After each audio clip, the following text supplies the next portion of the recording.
Okay, makikita. Sabay na kumay dito. Eh, may upuan po. Ang paborito. Tandaan lang to, baka tumamit na tayo. Ay, okay na po. Diyan na lang. Ayun po, tapos po sa dulo. Promotion na kayo. Discount pa ito.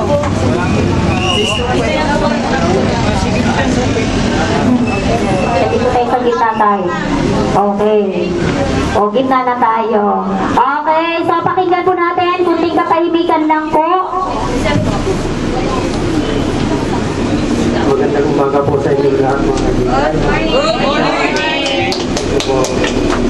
Ako, sir, po. Hindi ko marinig. Mami, dito po kayo. Mami, ay may isa pa po. Dito po kayo. Ano po, na-stroke po ako noong 2012. Medyo pa nga ngayon. Parang paralayas ng konti ang kalahating katawan ko. Pero naigagaroon ko na po ngayon. Dati po, hirap ko talaga akong gumalaw nito.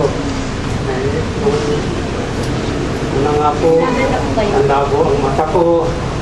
Hindi lang labo, yung bang nag-black out mismo. Ngayon, nakakaano na ng konti, nakakaninag na. Tapos, meron yung stroke ko sa high blood na ako. Tapos, tuloy sa lumay din.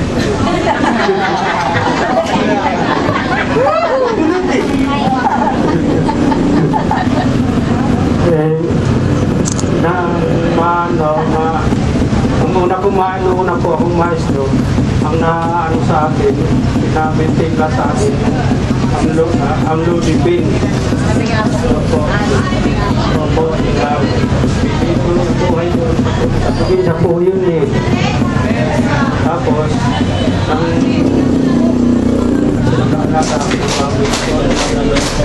hanggang abutin ako ng Yolanda noong 2013. Hindi ko namamalayan, nagsusugat na pa ako, hindi ko alam kung bakit. Tapos yung nanginginig hanggang tuhod.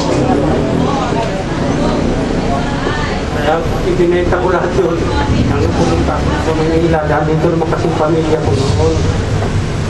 Ngayon, pinasok ako sa ospital dyan sa San Palo. Kasi dyan po yung isang anak ko. Meron naman libre naman ako dyan kasi nandiyan nga yung anak ko. Yung bang ayaw ko po kasi doon napuklasan lahat ng sakit. May hika, may high blood, may diabetes, potassium blood sugar, at saka yung kidney failure. Ang dati, ang creatinine, ma-diagnose 200, tapos 300, 400. Yung bandang uli, 500. Pinasok ulit ako sa hospital. Pinipilit na nga ako ngayong magpa-dialysis. Sabi ko, ayun ako, kasi nakita kong dinadialysis. Parang labas doon sa room ng dialysis. Parang manok na may sakit, gumaganon-ganon. Ako, ayoko. Ayoko, di ba? Di nakakong kumamatay ako. Ayoko lang. Ganon lang talaga eh. Tapos, yung nagpumilit akong lumabas, pinapirma ako ng vendor na tayo na hindi sila sisisihin kasi lumabas ako. Pinapirma ko sa anak ko kasi nandun nga yung anak ko. Pinapirma ko kasi hindi na ako makakita. Basahin mo kung ano yung pinipirma. Bakas naman, pinipirma nun na pwede na akong patayin. Pero pinabasa ko sa kanila. Sabi niya, tayo, pumapayag na silang uwi ka, pero wala silang sagutin kung mangyari. Tapos yung ba sila, maghahanap na lang ako ng alternatibong paraan para yung creatinine ko. Patas na ng patas eh. Tapos na ito po, na umisa ako ng isang kaibigan ko, kapitbahay, papunta dito. Papunta rito sa Adam. Sa si Aling Emma, ewan ko kung nandito ngayon. Nung unang pumupunta ko rito, inaalalayan ako ng asawa ko kasi masakit na yung paa ko. Kasi may diabetes, may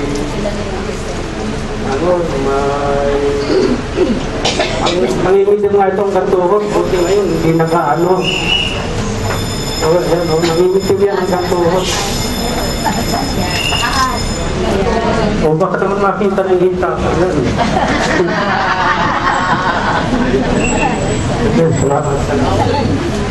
Hindi, yun nga, para sinama ko rin ng grupo. Ang dami ng una kong punta rito, ang dami kong lakad kasi hindi nga ako makapaglakad. Hanggang sa isang linggo, kakatayo na ako mag-isa.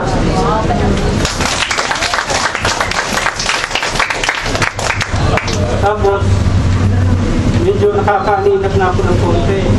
Kaya tinuloy ko lang po yung pag-ano rito araw-araw. Kahit umulan, umanaw, basta pupunta ako dito. Ayan, hanggang ngayon, nandito pa rin ako.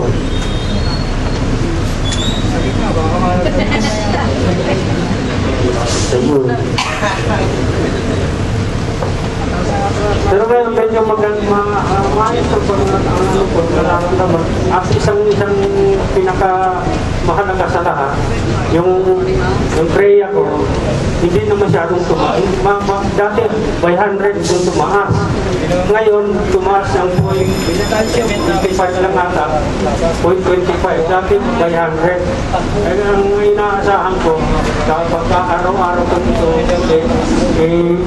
medyo kahit kumantay na lang, hindi naman mabawasan, ma-permanente na lang ng 600. Yun ang inaano ko. Minimis ko na lang ngayon. Kasi malaking bagay na rin po yun eh. Hanggang din na lang kasi ang mga kaibigan, yung masapwa ko may sakit na may ang kriya po, kriya yun. Toxicity ata ng toxicity level na ata ng ng dugong. Yun. Pataas ng pataas, buti ngayon, nabasan ng konti na lang. Sana po, tulong ng cholesterol saka sa mga ano rito, papasalamat ako.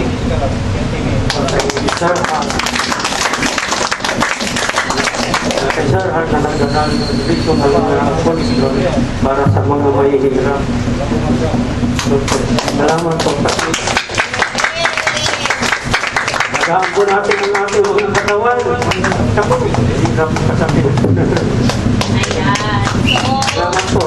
Yan po si Sir Rodolfo. So ngayon po Sir, ayan, ano po ba yung plano natin? Ano po ba yung gusto mo mangyari? Ano ba yung plano mo? Pinapag-ipon ko nga yung mga anak ko para makabili ako ng gusto. Kasi hindi naman pwede ako mag-ipon, wala na akong trabaho So, syempre po, yun po ang ginagawa ni Sir Rodolfo. Ang mga anak niyang mag-ipon kasi ngayon wala siyang trabaho. Ayan, sino pa? So, okay, so ngayon po, dahil dyan, so palakpakan po natin ulit si Sir. Ayan, thank you po Sir. Dandahan po dito na, saan ka ba nakaupo Sir? Dyan lang? O sige, hawakan kita. O, nangangatog. Okay, so hindi na po natin patagalin. Yung next po natin tatawagin yung pang-apat. Tama po ba? Okay, handa na pang makinig din? Okay, so next po natin tatawagin yung ating pang-apat. Wait lang po yun pala. Okay, so dahil dyan, so syempre po, dahil kanina, pangatlo na po yung ating nakaano na po tayo. May isang babae, may dalawang lalaki. May napili na ba kayo? Ay, hindi kayo May napili na ba kayo? Naku, wala? Wala pa? Okay, so handa ba makinig? Adam? Magaling! Okay, so ngayon po, may pera na po tayong tatawagan. Isa din po siyang lalaki. Ang pangalan niya po ay si Sir Henrito Boyson. Nasaan po siya? Bigyan naman po natin ng maraming palakpak si Sir Henrito. Cheer nyo! Coach Juan! Coach Juan! Nasaan na kayo? Magandang umaga po sa inyo lahat. Bago ko po umpisahan ang pag-share ng aking buhay, gusto ko po sanang magtanong kung sino-sino po ang diabetic sa inyo. Nanay, tatay, sino po na po dami? Marami. What about hypertension? Marami din. Marami din. Okay. Welcome to the club po. Diba? Pero huwag kayong magalala, marami po tayo dito. No? Magtutulong-tulungan po tayo dito sa Adam para tayo ay gumaling. Okay? Okay lang po ba yun? Okay. Umpisahan ko po ang aking kwento ng aking buhay. Nung ako po pala si Henrito Buison, 52 anyos, taga 1415 BPG Valley Street, dyan sa Santa Cruz, Manila. Ako po ang pinakapangalan sa aming magkakapatid. Ako po ang isang professional nurse. At the same time, isa din po clinical instructor sa De Los Santos at saka sa UERN Hospital or College of Nursing rather. Okay. Nag-umpisa po ang aking problema nung ako po ay sa edad na 35. Ako po ay tinakbo sa UERN dahil po ako ay na-diagnose ng isang high blood at the same time, isang diabetiko. Okay. Ang aking ama, ang kinamatay ng aking ama ay isang high blood at the same time, yung pagkakaroon niya ng cancer sa baga dahil sa sobrang pag-inom at paninigarilyo. So sa ibig sabihin, yung aking high blood ay nanggaling sa aking ama. Yung diabetes naman po, ang siyang kinamatay ng aking magulang, ng aking ina.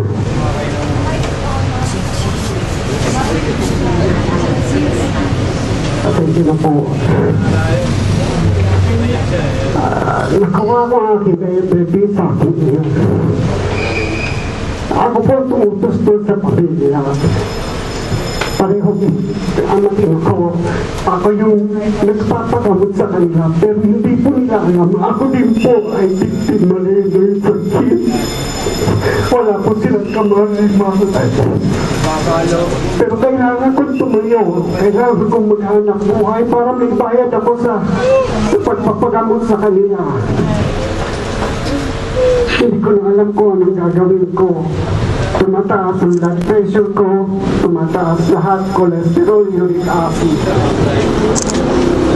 Lahat po nagtataasan, siguro sa sobrang pagod na rin po. Dahil ako lahat po ang nag-aasikaso sa pamilya namin. Wala ba kayong mga luha? Nakatatlong beses na po akong mild stroke. Yung una po ay ng taong 1995. Pero ito'y pansamantala lamang kasi po ito yung tinatawag na transient ischemic attack. Ano po ito? Stroke po siya na may bumura sa aking ugat. Kaya ako'y nahirapan magsalita, nahirapan maglakad. Pero panandalian lang po ito. Inabot lang po siya ng mga 30 minutes. Mabuti na lamang po ako ay naka-duty sa hospital. Naitakbo kagad ako sa emergency room. Okay. So gumaling po ako noon. Naging maganda ang aking laboratory exam. Salamat. Pangalaw, 1998, panibagong dagok na naman sa pamilya namin. Namatay ang aking ama sa sakit na cancer of the lungs, hindi sa hypertension. Okay. So, dagdag burden na naman po sa akin kasi sila lang po yung inspirasyon ko sa buhay. Lalo na ang aking ama. 1998, nasundan po yung aking stroke. Ganon din po.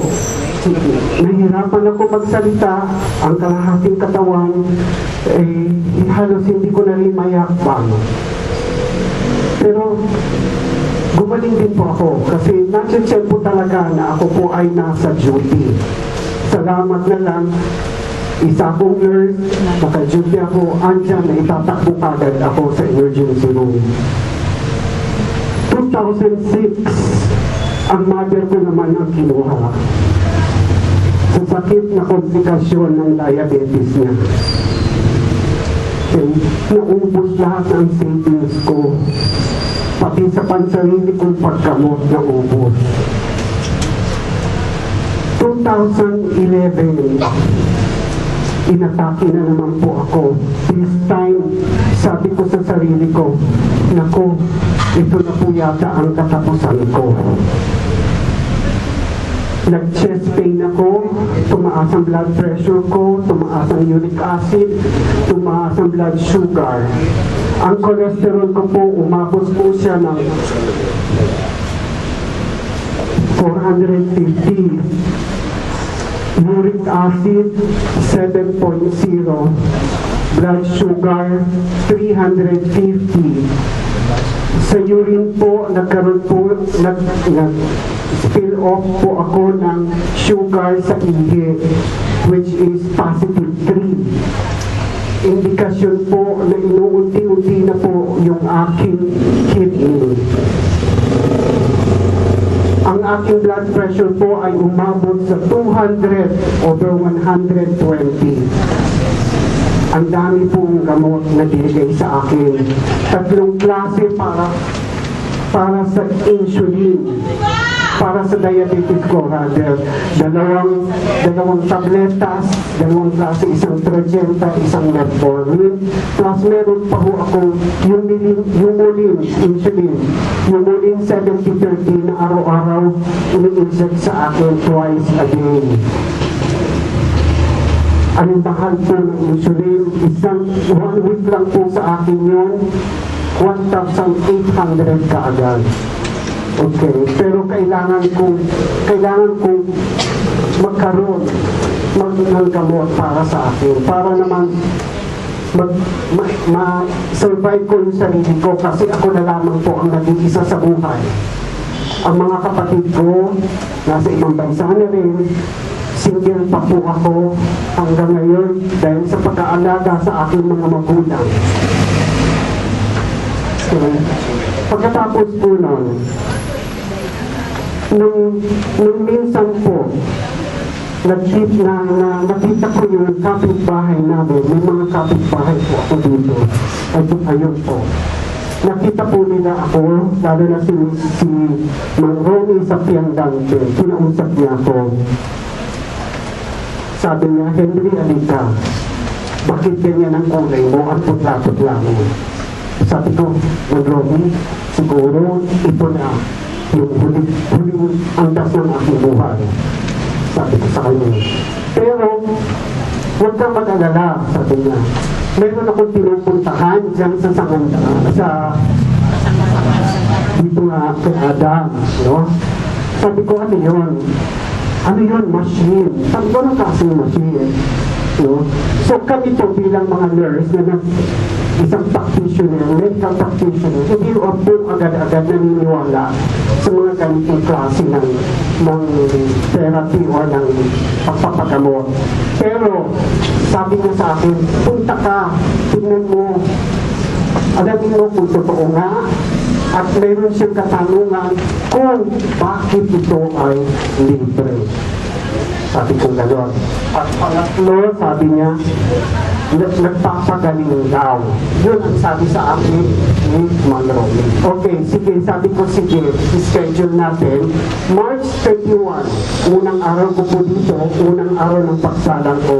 Sige, sumama ako, pero hindi sa pag-iisip na ako'y gagaling. inaalam ko lang po kung talagang totoo yung sinasabi ng Mang Romy na nagpapagaling, walang bayad, at ayun, nakakatulong nga sa bawat isa. So unang araw, sige lang. Nakikinig ako sa mga nagre-lecture kay Ma'am Ara, na which is siya yung unang nag-interview sa akin. Tapos si Ma'am Joy, na palaging araw-araw sinasabi niya sa akin, alam mo, gumaganda na ang kulay mo. Nagiging mapula na ang piso mo, sabi niya. Nag-i-improve ka. Sabi ko naman, salamat. Sabi ko, isang linggo, pumunta ako, noong March 31, nung nagpunta nga ako, dala-dala ko ang lahat ng klase ng sakit na mayroon ang isang tao. Namamanhid ang mga kamay ko, sumasakit ang paa ko, pati pamamanhid nandyan. Hirap akong maglakad dahil na nagkaroon ako ng mild stroke. Tapos medyo may mga episode ako na nahihirapan din akong magsalita. Okay, meron po akong large speed. Sa ngayon nga po, mukhang nararamdaman ko. Parang gusto kong uminom ng methadone ko. Okay, so ganun po yung nangyayari sa akin. So, sabi ko, sige, obserbahan ko. After 3 days, nabawasan yung pananakit ng paa ko, nabawasan yung pamamanhid, nakakatulog na ako ng maganda sa gabi. So nakakapag-rest na po ako. Kaya lang, until now, medyo nabihira rin po ako. Pagdating ng isang linggo, sige rin, sabi ko, naku, nawala, totally nawala ang sakit ng paa ko. Totally, wala na akong, dati kasi, pag sumasalang ako talagang, ito yung intensity 10 para sa mga diabetiko. Walang maramdaman sa paa. Ganon din po ako. Pero nung maka 1 week ako, nakakaramdam na ako. Pero ayokong bawasan yung intensity kasi unang-una, napakarami kong sakit. Hindi lang isa, kundi bilangin natin. Okay? So, isang linggo ko, maraming nabago sa katawan ko. Ultimo yung disiplina sa sarili na itinuturo dito sa harapan. Nabawasan ang mga hindi magandang pagkain, lalo na sa aming mga diabetiko at high blood. So sinunod ko po yun. Actually, nagre-research pa ako kung anong mabisa para magdagdagan ang pagbawas ng mga cholesterol na yan at uric acid na yan. Nandito pa si nanay. Okay. So, dumating ang isang buwan at 23 days. Dinapitan na naman ako ng kapitbahay ko. Sabi niya, Henry, halika. May medical mission sa UST. Halika, sumama ka. Anong klase yan? Laboratory. Lahat. Laboratory, check-up sa mata, ECG. Sabi ko, Divine po ang pangalan niya. Sabi ko, Divine, wala akong pera. Wala na akong trabaho. Naubos na ang savings ko. Sabi niya, huwag ka mag-alala. Akong bahala sa iyo. 250 lang naman, 220 lamang yan dyan sa USD. So, that was May 23. Nagpunta po ako sa USD. Nagpakuha ng laboratory. Sinikap ang aking mata. Sa awa naman ng Diyos, wala pa po akong katarata. Pero nandalabo na rin po ang mata ko dahil sa nagkaka-edad na rin po tayo. Okay? So, resulta po ng laboratory ko, ang aking cholesterol ay naging 400 na lamang po na dating ano na nga ba yun? So, kalimutan ko na, ang uric acid bumaba, dating 7 na naging 6. Ang aking pong sugar sa ihi na dating positive 3, ang indikasyon na unti-unti na sinisira ang aking kidney, ngayon po ay positive 1 na lamang po. Indikasyon din po ito na unti-unti nababawasan na ang sugar sa aking katawan. Ang ating blood pressure na dati pong 200/120 nung makonfine po ako. Ngayon po ay 130/80, 140/90 na lang po. Salamat na lang mayroong post-ron. Okay. So sa ngayon, tuloy-tuloy pa rin po akong sumasalang kay post-ron. At bago ko po sanang tapusin itong aking pagkwento sa aking buhay, gusto ko sanang pasalamatan ang ating may kapal. At ang sabi niya, I am the way, the truth, and the life. Way dahil itinuro niya ako dito sa post-ron. Dinala niya ang aking dalawang paa kahit nahihirapan maglakad dito sa post-ron or sa Adam. Okay? Jesus, the way, the truth. Ngayon ko po natanggap sa aking sarili na isa na rin pala akong kandidato. Tanggap ko na po yun. Kahit anuman po ang mangyari sa aking itong araw na ito o itong oras na ito.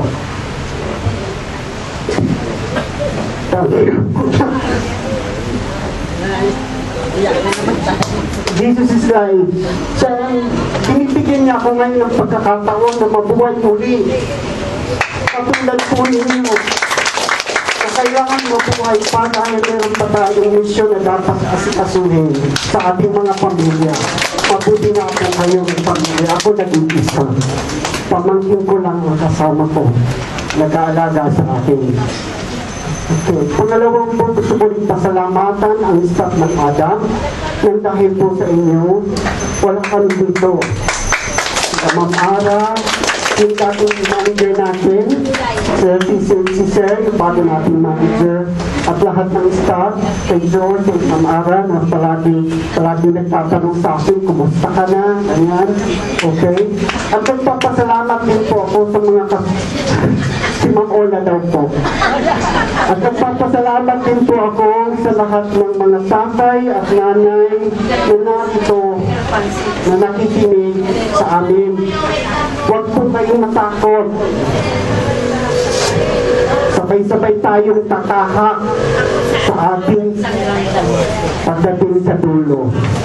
Okay? Magkakasama po tayo. Kahit anong sakit meron kayo, magkakasama tayo. Pangatlo, gusto ko rin po pasalamatan yung mga bisita natin, no? Na nag-witness po sa amin. Okay, marami pong salamat. Pang-apat, meron po akong gusto isang tao na pasalamatan. Siya po ang nagbigay inspirasyon sa akin na magpagamot or magpagamot para malunasan ang aking problema. Siya po ang nag-aalangay sa akin ngayon kung bakit ako araw-araw nandito sa Adam, madaling araw, bigising ako, magbibilad kami sa araw dyan, ang aga-aga namin, nakapigla na. Okay? Ito po ay malaking tulong sa akin. Lalo po ngayon, wala na akong hanap buhay, wala na akong savings, naubos na lahat. Ito po ay walang iba kung hindi si Paul Stron. Maraming salamat kay Paul Stron, kay Sir Har, kung saan man siya ngayon. Sir, maraming salamat. Sa iyo po lahat, maraming salamat. Thank you po, sir. Ayan. So, yun po si Sir Henry Boyso. Okay, so para sa lahat po, ayan. So, syempre, may lalabas na rin po yung ating mga badge.